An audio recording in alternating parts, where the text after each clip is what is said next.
Navy good. There were body parts everywhere, blood everywhere, heads, limbs. They could not even identify the bodies. They had to put the body parts in guns. Okay. Hey everyone, thanks for tuning in. It's about 1:05 in the morning. The fourth day of the Democratic National Convention just ended. We're live here outside the Ramova Theater. It says "Party to the Polls." Somebody just told us this is the last event, essentially the last party event of the convention. So, and we do have that audio on our camera, but our transmitter blocked our audio a moment ago. We continue. So, people are out here. There's some dozens of demonstrators. There's a line of plainclothes police that is probably at least 50 or 60 long. There are Chicago police blocking off that end of the street, but we don't, this has been going on apparently for a couple hours, since like around 11 p.m. So it's been going on for a minute. So people are still raising the Palestine issue. This is still going on. Still going on. So many of you do care. So many of you do care. And it's time for us to see through their lies. Because they keep telling you that they're doing stuff. And yet they're sending the bombs. They're sending the money. That same day those 100 people were blown to bits, Biden approved $20 billion in additional weapons transfers to Israel. The same day those mothers' children were killed, Biden sent them more money.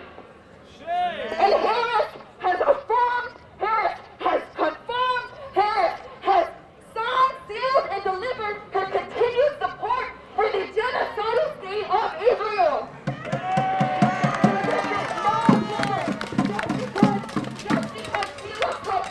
Just because she looks like me does not mean she cares at all.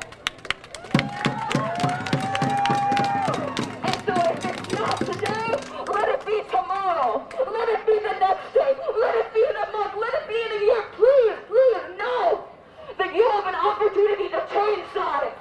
Because when you look back in 30 years and see this genocide and feel a deep shame in your soul, know that you still have an opportunity to join the people of the world instead of siding with the genocidal profiteers and billionaires. Thank you. All right, before we head out, I just want to take a look at that long-ass line still.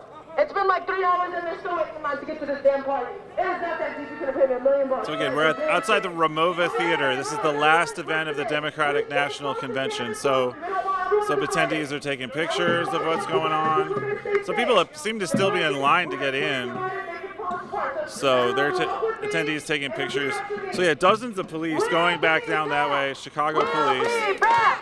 We'll be back. We'll be back. We'll be back.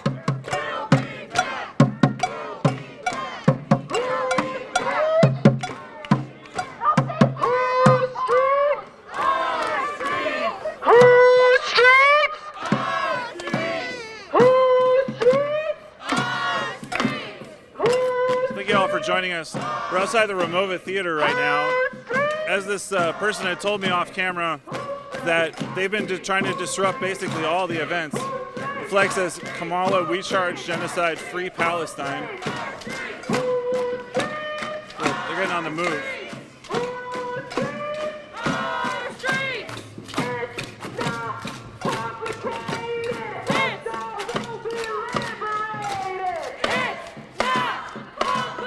Yeah, the Ramova Theater, police are back there. Last event, basically, of the convention. It's been going on possibly since 11 p.m. It's been going on for a minute. So, police vehicles have filled the intersection. There's SUVs. There's a lot of SUVs. Thank you all for tuning in. Thanks for sharing our work.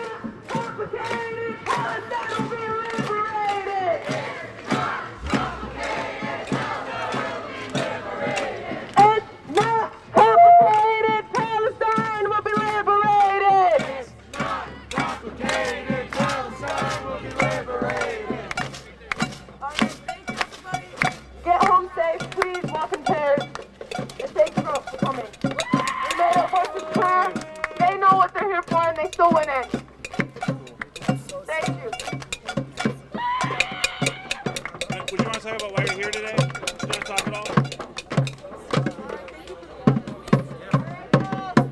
All right. One mic, one Do you want to talk mic. about why you're here today? One mic, one mic. I'm good. Okay. One mic. Do you want to talk about why you're here? Mic check. Make sure your brown friends Free get Palestine. home safely. Break up into groups. Do not leave anybody. Do you want to talk about what happened here tonight? We can be off camera if you want. Just come and support, especially if you were agitating. Get your ass Probably to that not the jail. best You can make person. some I mean, fucking I'm just noise. tired. Sure.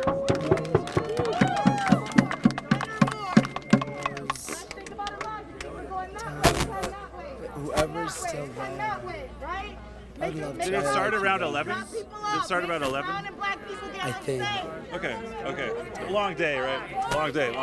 Thank you. No, it's okay. Thank you. I like Do your you want, just want to say, like, sure. Okay. All right. So we caught the very end of the demo there. Thank you all for tuning in. We're gonna basically everyone sort of marched off as a group. It's sort of just talking about getting home safely as it is. Just do an outro over here. Yeah. Okay. Would either of you be able to just sort of say what happened here in the last couple hours at all? Like you'd be off camera if you want. Just audio. Okay. Thank you. See if you can find someone else. Yeah. Hold the shot. Say, would any of you be able to say off camera? We don't have to show you, but just what happened in the last couple hours? Just a quick description. Okay. Sorry. No, Okay. I don't think All right. Everyone's very tired. It's been a very long day. So it looks like basically there were some dozens of people here. Could you describe off camera what happened in the last couple hours out here? Just a short description. Sure. People mobilized at this theater because there was a party going on called the Party to the Polls for supporters of Kamala Harris to get hype for the election, which is cringe, obviously. And T-Pain was here, weirdly enough, giving a concert. And so about 100 Palestinian liberationists came out and ruined their night to the best of our ability. What time did it sort of start out here? 11:30. 11:30. So have people been trying to sort of like culture jam or sort of get at these venue sort of celebration events and sort of put that message out there so they can't sort of brush that aside, would you say? Yeah, absolutely. I think that no business as usual applies when someone's blocking a highway, and it also applies when somebody wants to drink champagne and laugh with their friends while genocide is going on somewhere that they'll never have to be concerned with. And our understanding is that there were people inside too who disrupted the event and then were able to disrupt, like you said, culture jam, and then come out and join us out here. How do you feel things went this week? In general, do you feel like the message got out there and they couldn't just sort of keep partying, that like this was sort of a capper of a series of similar things? I think that a lot of organizers put in a lot of effort this week, and I think that almost every high-profile DNC event, or a lot of them that could be, were interrupted and were sabotaged by organizers. Sorry, there's police moving around behind me. We're okay. By organizers at every single turn, and that was great. I also wish that more people had turned out and that things had been bigger and brighter, and that there wasn't so much of a police response everywhere that people went. Yeah. So in the intersection behind us, there's just tons of police cars sitting here and all of that. Is there anything else you wanted to add tonight? I really appreciate your time. No, I think that's it. Free Palestine. Free Palestine, ACAB. Free Palestine. Cool. Thank you. Long live the resistance. Thank you very much. So those folks were here earlier tonight. They said it started at about 11:30, and it's been part of a series of kind of like disrupting the vibe around these various events. So we see the some of the senior officials are kind of staying around behind us. These are commanders with the green vests right here. These are some commanders, some more commanders to the right. So again, it's like it kind of belies the fact that the commanders kind of move around in the middle of the spaces like this, as we can see right here, sort of belies the pretense that the police have made that the protests are dangerous, because if they were dangerous, they wouldn't have the confidence to be standing in the spaces that way. And I think that's important, and that's a pattern that we've seen repeatedly throughout this entire thing. So anyway, I'm glad we were able to at least bring you the last I'm glad we're able to bring you the last few minutes of that now that it's winding down. We really appreciate everyone sharing our work and kind of getting the word out there. Our website's unicornriot.ninja. Please share our work on Twitter, Instagram, Facebook, X, Blue Sky, Mastodon, etc. We have a lot of information on our website. We also do FOIA requests, research about how policing works. We have information about the mobile field force system, which is heavily used to break up protests in the United States, which is part of a federal training program called the Mobile Field Force or Field Force Operations. We've got a few posts on our website about that. We know that the National Special Security Event had $75 million to pay all of these police a special sluice of overtime and buy them new equipment. And so we learned that in Milwaukee that the Mobile Field Force was a specific thing that was planned for and budgeted for at the Milwaukee RNC that we were at a month ago with Chris. And so I think part of what we want to do is sort of show people the methods by which the police break down protests. In this case, I'm not sure how many arrests happened here, but we saw, like, for example, the Israeli consulate protest on Tuesday night. They sort of chopped that protest up, broke it up, etc. So that was a kind of example of that type of policing happening. So some people are leaving the event. Anyone have a comment? No comments. Do you have a comment? All right. Hi there. Do you have a comment on this today? Yeah, I support peaceful protest as long as there's no violence and there's no anarchy. Everyone has their own cause, and you have to respect what's going on in Israel right now. The genocide that's being committed, I mean, it's wrong, and it should be addressed by peaceful means. And I support people that will protest in peaceful means, but any violence shouldn't be tolerated. How do you feel about having the Democratic Convention in Chicago this week? And what's jumped out at you? It's instrumental on how the country has come together. It's very positive. There's people from all over the world, not just the United States. It's great for the city. It unites a city that has a history of segregation and dividedness between neighborhoods. And I think it's very good and positive for us. Okay. Anything else you want to add, sir? No, God bless America. Okay, thank you very much. You're welcome. All right. So, a range of perspectives out there in the streets. But yeah, people have been sort of dispersing in all directions, leaving in groups. That's fine. So, No, it's fine. so I understand. it's been a long week with every single funny factor you ever imagine having to deal with to get things wired up, figured out, sorted out. It's been a long haul this week, but we really appreciate everyone's support. We really appreciate everybody helping out. Do you have any comments, sir? Comments on what? The protests outside the DNC. I'm just sort of wondering, did the Palestine issues get discussed inside the convention at all? Yes, they did. Definitely, yes. Like among delegates and people participating. Can you? I'm not a delegate, so I was not part of the delegate meetings. However, Vice President Harris did in fact mention it in length, a ceasefire deal, in her speech this evening. That she wanted to have the hostages all sent home, the Israeli and American hostages, for matter of fact, and that she was working with the President of the United States every single day to do a ceasefire. I guess I would agreement. yeah, sure.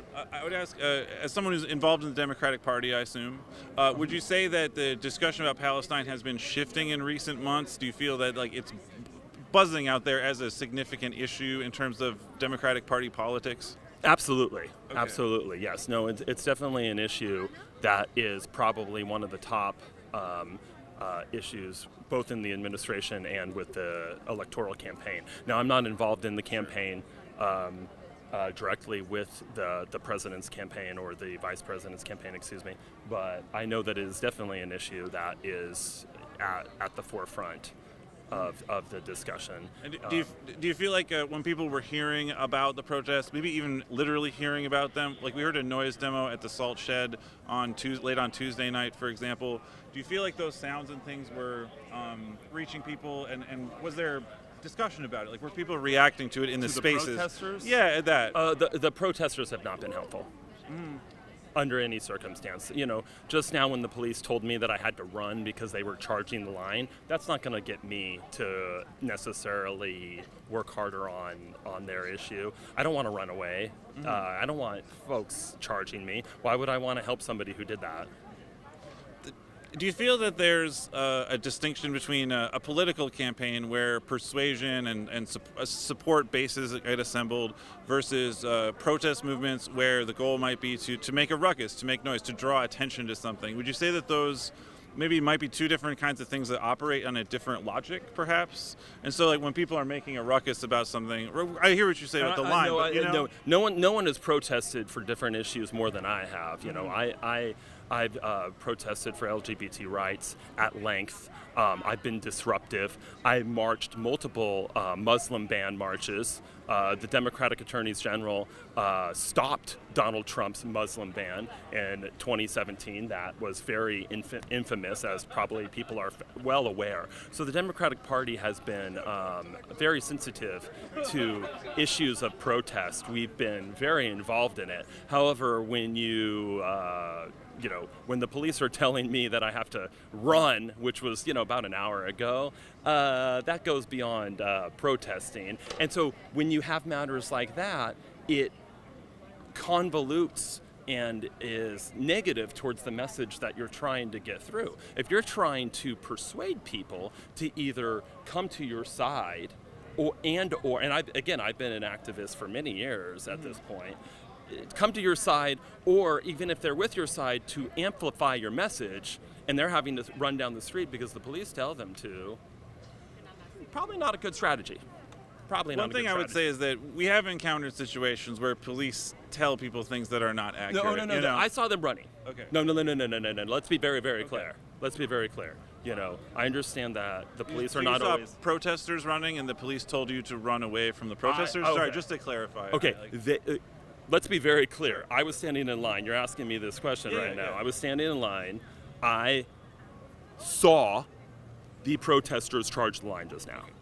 In addition to my worry that individuals were charging the line, the police also said run to us. So I understand that the police are not always perfect. However, I also know what I experienced. So there's no doubt in my mind that running was probably a good idea at the moment.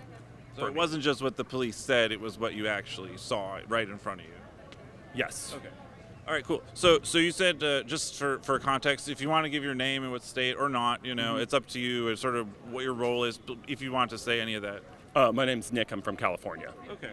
All right, cool. Is there anything else you'd want to add about,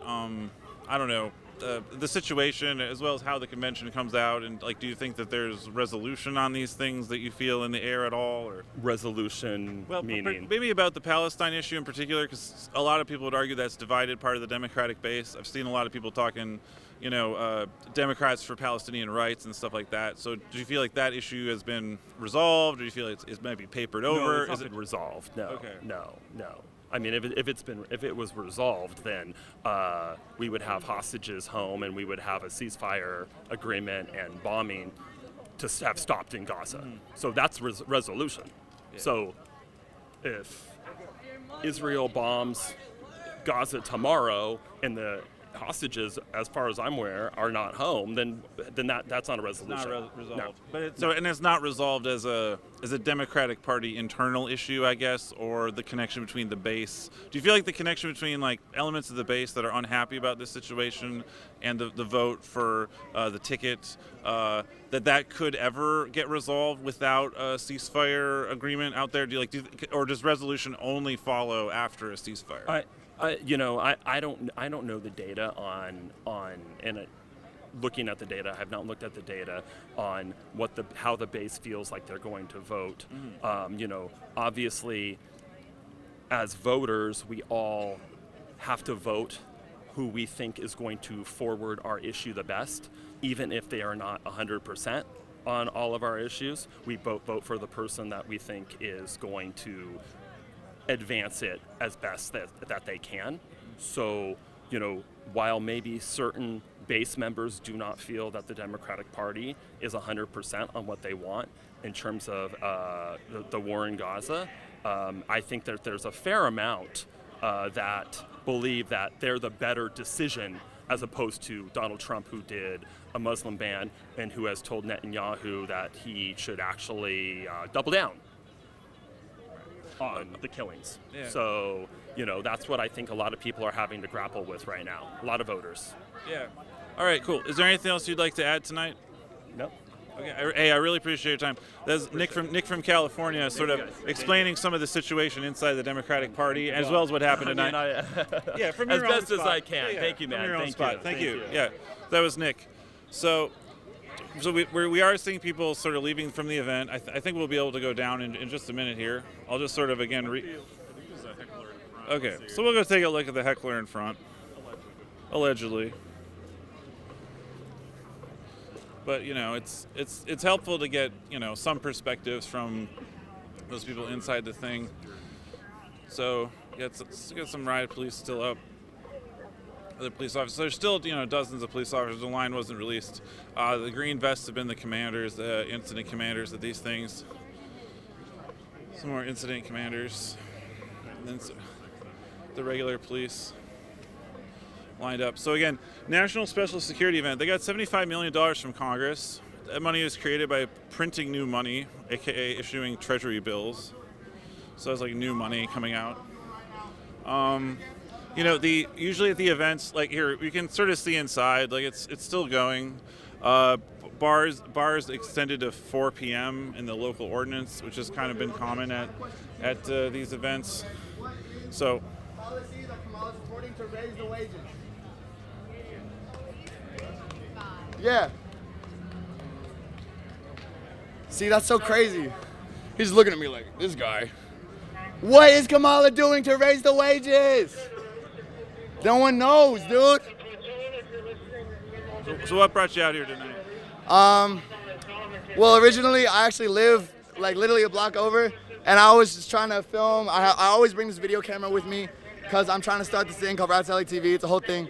But I was over here. I was trying to just talk to people. I was talking to people on this side. I was talking to people on this side. I was just trying to see what's up, recording them. All of a sudden, this old ass pig, not him. Okay, I think he moved. But this old ass cop, he pulled me aside and he said, "You can't be here." I was standing on my sidewalk, the public sidewalk. We've had a lot of sidewalk restrictions during this event, I would just say. And they never articulate what ordinance is involved or which order blocking access to sidewalks. Yes. And so they grabbed me and they took me, they said, "You can't be here right now." And I was being very peaceful. I wasn't raising my voice at all. I wasn't doing nothing. And he grabbed me and he brought me to this side. And that really pissed me off. I wasn't mad before that happened. He grabbed me and he pulled me to this side and I said, "Why can't I be over here?" And he says, "You're not part of this group." That's what he said to me. He said, "You're not part of this group." Because look at these people. They're all wearing fancy ass clothes. They're all looking nice as fuck, preppy as fuck. And look at me. I mean, I thought I looked nice. Like, damn. I mean, am I not? Come on now. And so he brought me over here, and that really pissed me off. So I kind of joined the Palestine protest. I am definitely pro-Palestine. Both vehicles. But I haven't had much time to protest because I've just been so busy trying to survive, you know.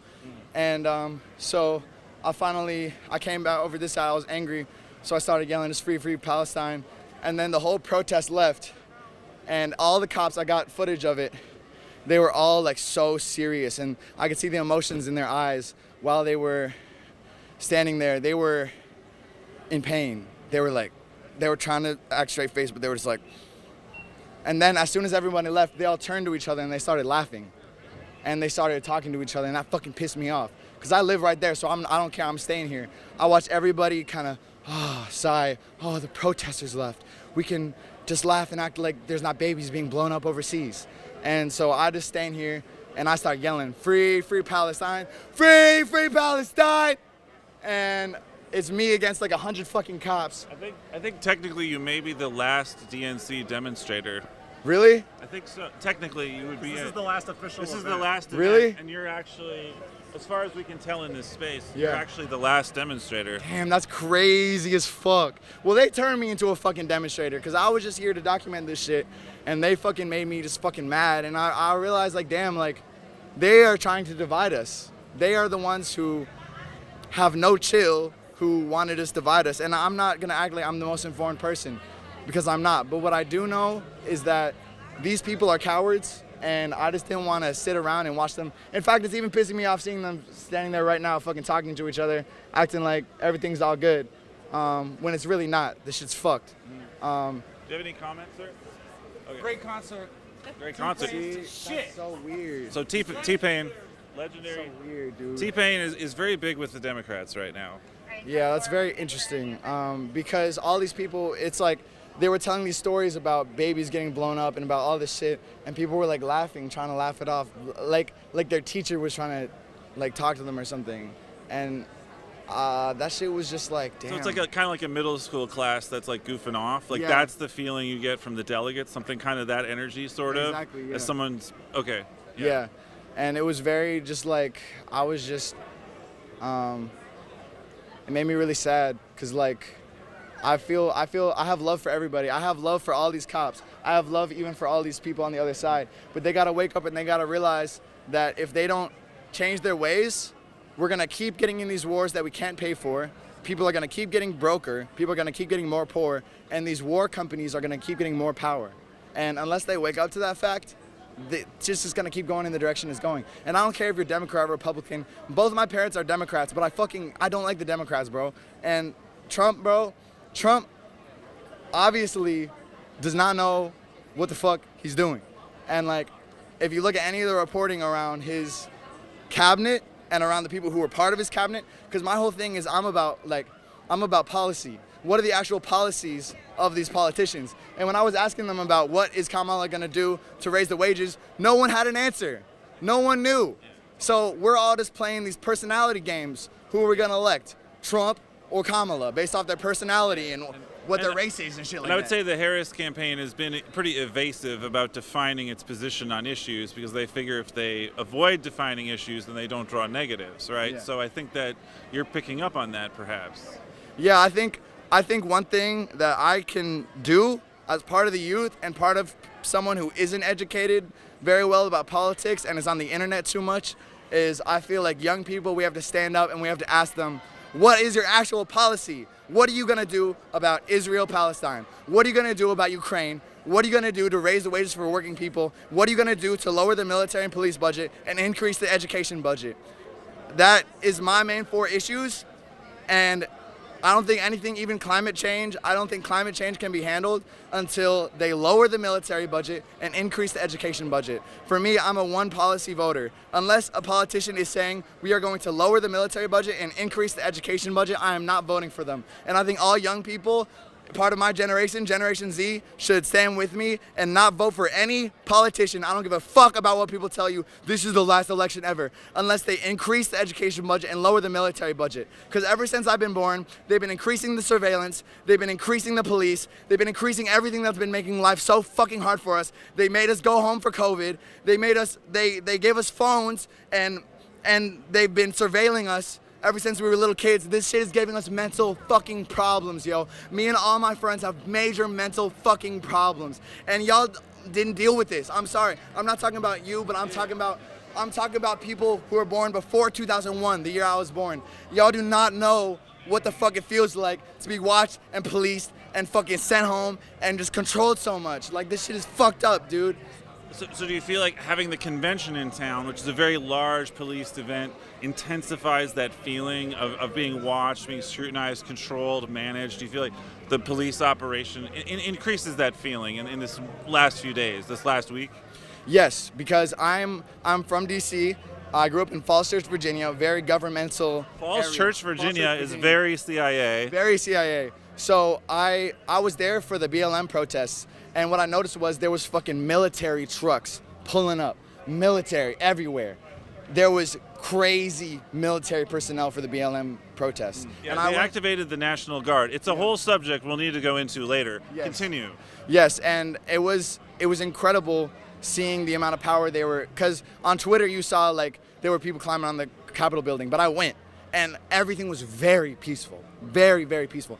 In fact, this black dude walked up and he was like, all these white people protesting, this ain't shit, because it was a lot of white people protesting for BLM, which is I mean, it would be kind of funny if I was like an older black man and I had been through the civil, fucking harder protests, you know, and it was just like a bunch of like yippies being like Black Lives Matter, you know what I mean? That shit would be kind of silly, you know. And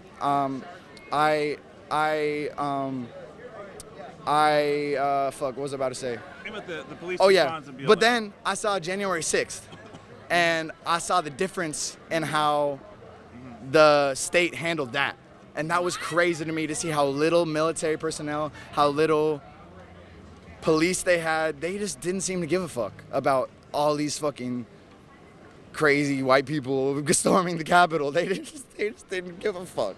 And like, that shit really made me realize that like there is sides to this. I know where the state stands now, not based off politics or what they say, but what I've seen. It's just like and like you're saying, follow the money, follow the budgets. Yeah, exactly. Yeah, I think again, I'm obviously I still have a lot to learn about you know, all of this, but I definitely know where I stand now. And I've been fighting for a better world for a long time. And I think if there's any hope out there, I think a lot of young people are really working hard to improve the conditions. And I want to shout out one page on Instagram real quick, DAPS for the Land, DAPS for the Land. I think it's the number 4. They're a really amazing organization that are really trying to do shit for the community and for people. They're a Pan-African organization. DAPS, DAPS 4 THALAND. Yeah, it's DA. Kamala 2024. It's the only true option. Let's be honest. We want to preserve democracy. We've been on a great path, maturing as a democracy, as a people, as a pluralistic democracy. We got to keep this thing going. The next chapter is a beautiful one, and that's what we need. Kamala 2024. Can I ask, were you inside the convention at all? I was, yes. I got to see Coach Wall speak. I got to see Josh Shapiro. I got to see Pete Buttigieg, Oprah, Bill. Come on, man. Bill Clinton, come on, man. Talk to me. So, well, and you would expect Bill Clinton to speak at a Democratic National Convention. To be fair, if I was to pick anywhere, anyway. 100%. Sorry. It's been a long day, but I'm curious. So we've been out covering the protests outside. Okay, wonderful. We've been trying to cover every event that we can and get out to talk to people that are involved. Certainly. And so I'm sort of curious. Like, was there discussion inside the convention about the Palestine situation? Like, did you feel like that topic was moving around among the people talking in the convention? Can you give us a sample of any of that? Let's be honest. You know, there's certainly a fraction of the Democratic Party who have strong views around Palestine, but the Biden-Harris administration has been unequivocal. They want ceasefire now. They've been working on a deal. They're working towards it. They acknowledge it. They talk towards it. We want it to happen faster. It's a lot of atrocities happening right now. You hear a lot of people on the ground talking about it, but I do think that there's a realization that the Democratic Party is more in line with the views of people who are more pro-Palestine, two-state solution, than the other side. And I think they start to realize that, especially Kamala's speech tonight, she was very forceful in her view. So you feel that people were talking about this inside the convention? Do you feel like it's sort of...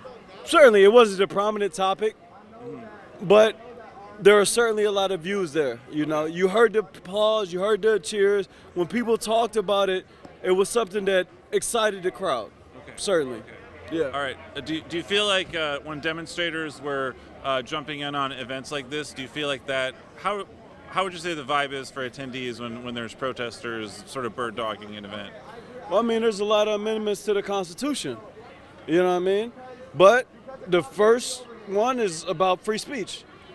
And they have the right to do that. They do it in a peaceful manner.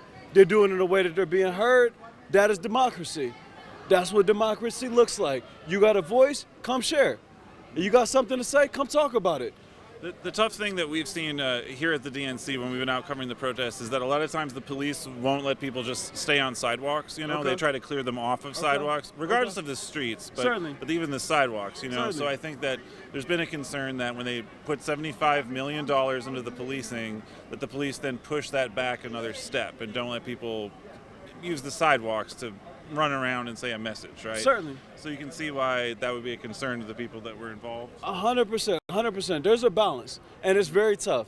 And no matter how long you try to walk that balance, it's going to be a tough one. I'm sure the Democratic Party told the police to make sure everything was cleaned up, and it wasn't anything that made them look bad in a certain light. At the same time, you need to make sure that those voices are continually heard. The administration needs to continue to be open to that. They need to listen to it, and when concerns are had, they need to be able to listen to them. All right. Did you have anything to add? It's been a long day. We know it's 1:40 in the morning. Cool. Anything else? I want to keep an eye on what's happening behind you, but yeah. Y'all have a beautiful, blessed night. Honestly, democracy is feeling good. I feel hopeful. I feel joyful. Yes. All right. I heard that from a lot of people out at the demo, actually. I was asking what they were feeling hopeful about, and I think people felt that a lot of people said they felt hopeful because a lot of people had come out, and people that had worked on Palestine for many years, 100%. when it was a much smaller issue, we're now seeing a bigger response inside the United 100%. States. So it's interesting you say that, because hope was the subject I was asking people about. So 100%. here's our card if you want to see it. Blessings. Yeah. Blessings. All right. Blessings. Thank you. Have a good night. Thank you. We'll just go here. So, he's still here. Do you want to go down? Yeah. We'll another minute. He's still the last one standing. Like, what I see is this big government power, our government, basically bombing a small country that doesn't. It's like just kicking a child while he's down, and it's like, so you've been to Gaza, right? Why did you think that? Wait, respectfully, I'd appreciate this if this wasn't filmed. Okay. I'd appreciate this if this All right. wasn't. Well, thank you for your time. I got tonight. you. I got you. All right. Wait, where's this gonna be posted? It's live. Oh, okay, Unicorn cool. Riot. It's already been live. Yep. I'm sorry. Here's our card. Here. Here's our card. All right. Okay. Sure. Right here. All right.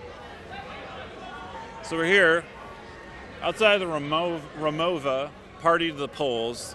So the gist of it, as we heard, T-Pain was in there. They were fired up about that. T-Pain's been big with the Democrats.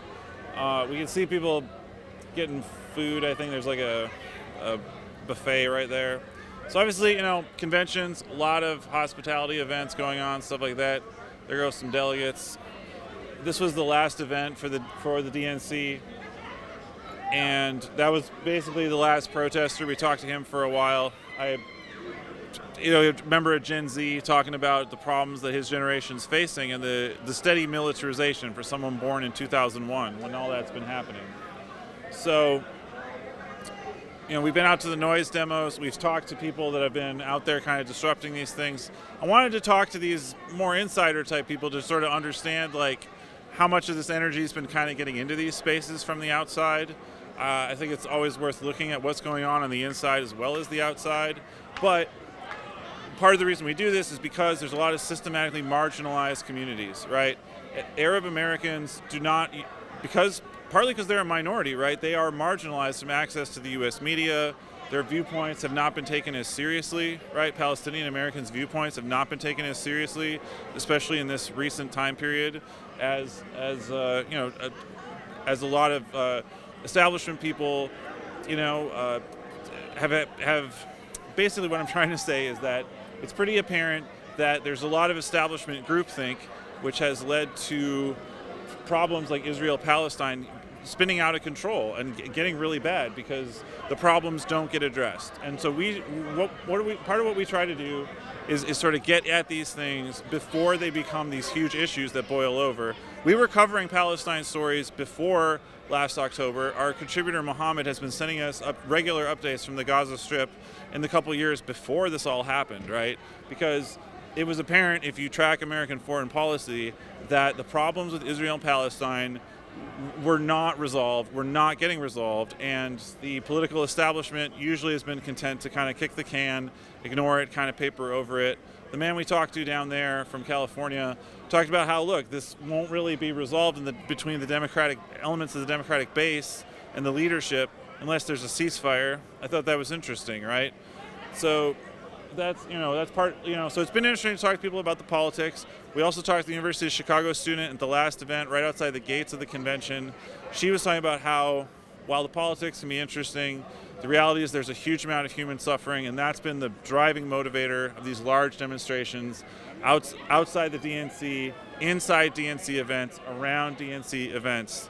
And so the candidate for the Democrats, Kamala Harris, did make some references to Palestine human rights, didn't say Palestinian state apparently today, but what we heard from that one attendee was that there was still an energy in the room, right, because she was addressing Palestine, and so I think that, like, to some extent that was sort of sinking in. Also, when we were at the noise demo at the salt shed, one of the delegates, who was probably not very sober, but he came right through a police line, came up and hugged someone who was on the megaphone. He didn't really give us a very clear answer about why he did it, but you could tell emotionally, like, he was pretty ashen, right? He was pretty sad that this was happening. Like, what had been said on the megaphones, which was talking about people dying, had made an impression on this person. And so that was, I thought, a really interesting moment in all of this as well. So we have more updates on our website. We've been posting a lot more clips on social media. I think we will have some more videos popping up about different aspects that we've seen. We've also seen how the police use, is it term managed negotiation? Negotiated management. Yeah, negotiated management, right? So that's a policing technique where the police will kind of bargain with leadership of protests. And I think that tactic was more in evidence here in Chicago than we've seen at some previous events. And so negotiated management as opposed to show of force, right? And so at many things we've been at, which they also did. We've seen plenty of show of force, but there's been more of an element of negotiated management than we've seen in other things. Yeah, and negotiated management also ties into marshalling. And one of the things we've seen out here is the Community Relations Service element of the Department of Justice, which has an extensive page in the DOJ website about protest marshalling. And so obviously there's an element of the protest scene out there that finds marshalling to be an extension of the state. And then there's the counter argument that this is just about safety and keeping a controlled space. So people diverge on that opinion all the time. It can get pretty intense, and that's one of the traditional things about the protest scene in the United States. But that was a little more visible, I think, at this event in the DNC, just because the police were sort of more pulled back compared to, say, the NATO summit in 2012 here in Chicago, which is very intensely policed. The 2020, George Floyd crackdowns in many cities, including Chicago, that were very intensely policed. So it seemed like politically the police were under a certain amount of direction to not use pepper spray, to generally not swing batons, although we definitely saw some baton action at the Israeli consulate on Tuesday as well. So I guess besides that, were there any other? Okay, it's been a long day, but we really appreciate everyone's support. We really appreciate everyone sharing out the content. I feel like we've done a good job to try to give the floor to people that have been involved in this thing, and because everyone comes at it from a different place, and we've been trying to put that out there. So share our work again. Thank you to Dee, Nico, Sean, Alex, Akichita, Chris. Basically, we've tried our best to sort of capture this. We knew this is one of the critical political windows in American politics, and the way that things happen on the streets, as well as the way that it's socially coheres at these high levels, and the way that people think of politics, how they identify with political parties and elections and all that stuff. So and again, Unicorn Riot's a 501c3 nonprofit. We're nonpartisan. We depend on regular support from our supporters, and we also are on Patreon as well. So if you can kick down like $5 a month or something like that, that helps us get out to these things. It's not easy to just sort of get people out to the front of these things, equipment, all of that. we a little bit of our equipment got damaged when we went, and protesters started taking apart the fence on the first day. That was like a kind of a splinter action that happened. A little bit of our equipment got damaged in that incident. So donations help with that, right? And we sort of, over the years, we've tried to bring those things to you right up to the front. So anyway, that's about it for now. What's that? Our website is unicornriot.ninja, and we're on Twitter as UR_ninja. And so click on donate on our website. That's how we pay the bills and make it happen. And click on our About page if you want to learn more. And our almost 10 years of working on covering these social issues. We really appreciate it. Also check out our full-length film, Black Snake Kill Us, which about the Dakota Access Pipeline, and that we are going to the Minnesota Supreme Court because the company behind the Dakota Access Pipeline has been trying to subpoena our journalist work products. And we already beat them in the Minnesota Court of Appeals soundly. But we are going to the Minnesota Supreme Court soon, and so we have a legal fundraiser about that stuff. So, and we're not playing. We already beat an oil company in the Court of Appeals in Minnesota. So that's, we're committed to trying to do it right, and put it out real. Like, oil companies don't do that for the hell of it. So we exposed like all the flaws that we could find in their conduct and what they were trying to impose on people at a separate time. Anyway, thank you all, everyone. We're going to call it a night. This was we talked to basically the last protester at the DNC. That pretty much, if this is the last event, that was the last protester. So they can pretty much leave it there. It was great to talk to all those folks and try to learn where they were all coming from. I really appreciate everyone's support. Thank you and have a great night.